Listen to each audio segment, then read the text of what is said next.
Hello, brother teacher here. Did your instructor teach you forms or kata or pumps or hungs? Forms, martial arts forms. Whether you have probably studied karate or studied Korean martial arts, taekwondo, or even studied Chinese martial arts or some other Asian uh, originated martial arts system or style, did your instructor teach you kata or forms? Even in America, I meant to mention that as well. If they taught you forms or kata, do you understand the movements? Now, in Japanese or Okinawan, they call it bunkai. So when you run the form or you execute the form, you should be able to express and or break down what each movement in the form is designed for. You would be surprised how many people don't know what the moves in the kata or the forms are for. This is true.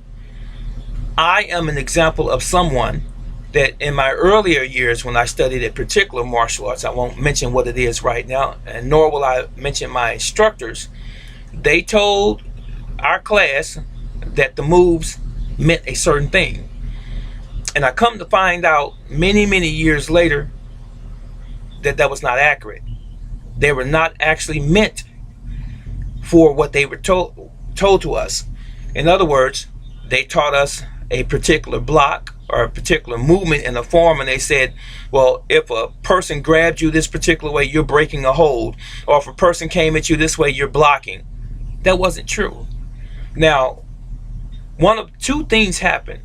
Number one, either the instructor that they had didn't know what the move was for, and it was taught to them that way, and they passed it on to my instructors or your instructors, whoever you might be, or maybe their instructors or masters did know and they did not explain it in detail, or the fact that there were secret movements that they were not willing to teach American students. That has happened as well, and it does continue to happen as well. You see, for many years, this was during the Bruce Lee era and even before he was living, China especially did not want to share anything in terms of martial arts knowledge with the Western world, America, because they didn't feel like Americans were worthy. And that's one of the issues that Bruce Lee had to deal with when he started teaching Americans martial arts when he came to America from Hong Kong. So he received a whole lot of, I guess you can say, backlash from him teaching American students here in the United States. So that was not just Bruce Lee dealing with that. That was a situation that America and China had in terms of relationship, which was no relationship because there was a lot of conflict between America and China. So I'm using China as an example because they did not want to teach Americans Kung Fu or martial arts. But now today, as you know, since the Bruce Lee era has passed and we're in the UFC and the mixed martial arts thing right now, Bruce Lee opened a can of worms, and now Chinese martial arts is taught all over the world now. So it has opened up, and it is no longer as secretive as it once was. But there are some traditional secrets, some ancient secrets that China still will not share with people outside of China. There are some instructors who have died and will die before they teach anyone those secrets that they hold dear, that are sacred to them. And not just in China, in other cultures as well that are from Asia. So, getting back to the original premise of this videos, do you understand the movements and the techniques in your kata the way that they were actually designed by the founders? You would be surprised to know that there are some things that you are calling a block in your kata that is actually a strike. And there are some things that you're doing in your kata that you actually think are blocks that are actually attacks to pressure points. Did you know that? Ask your instructor if you're not sure about the movements and the techniques in your kata or your forms. ask them to actually break it down to you. Now, we were also told, and I've heard people told this as well, that you're fighting imaginary opponents. I don't believe that.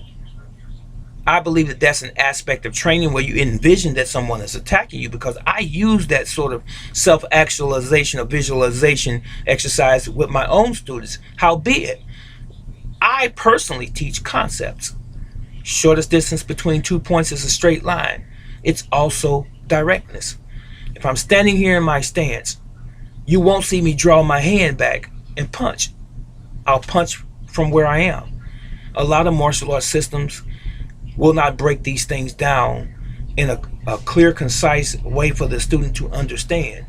You know, there's still martial artists, even black belts, and even masters who draw back and punch. I'm not going to say to each his own. You can do what you want to do, but I'm saying this is me. I teach economy of motion as much as possible and don't waste any energy and or motion. So if I'm here and I'm going to execute a punch to my target, I have developed and learned to teach my students also to punch straight as opposed to drawing back. So we don't believe in wasting motion. Another concept that I teach my students is breathing. Breathing is very, very important in an exchange.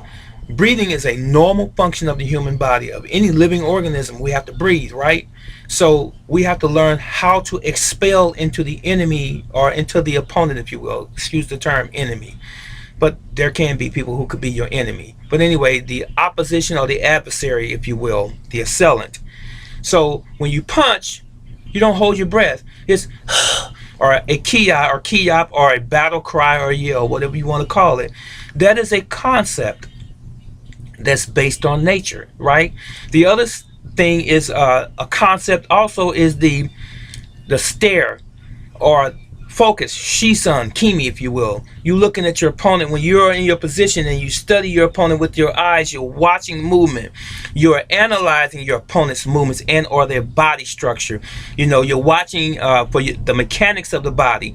When they step, you know where their foot placement is. When they draw back their hand to punch you, they have telegraphs. These are concepts, ladies and gentlemen.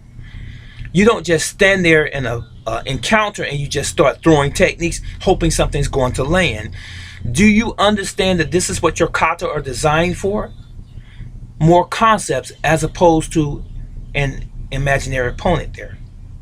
So do you understand or overstand what the movements in your kata are actually designed for? Bruce Lee said, when a person grabs you, punch him. That's a response. That's a concept, right? You don't have time to jump into a stance and then attack. When something happens, you respond to it. It's response. Respond like an echo. They punch, you block, you strike. They punch, you punch. They punch, you kick. Respond like an echo. Cause and effect. That is how your system should be structured. You respond to whatever the stimuli is or whatever the attack is. I know I've sort of jumped off of the original premise, but I'm not gone. Okay, back on again. Why don't you understand the movements in your kata? Your instructor may not know them, or your instructor may have not been taught to them by his instructor because he was probably not, or she was not worthy at that particular time, or maybe even their instructor never wanted to teach them the certain secret movements, if you will, in the kata or the forms. But again, ask your instructor if you don't know the movements in your kata or your form. You should know them, because this is what all of your techniques are based on in a real fight. The movements that you learn in your forms or your katas. Okay? It's Brother Teacher. I'm out.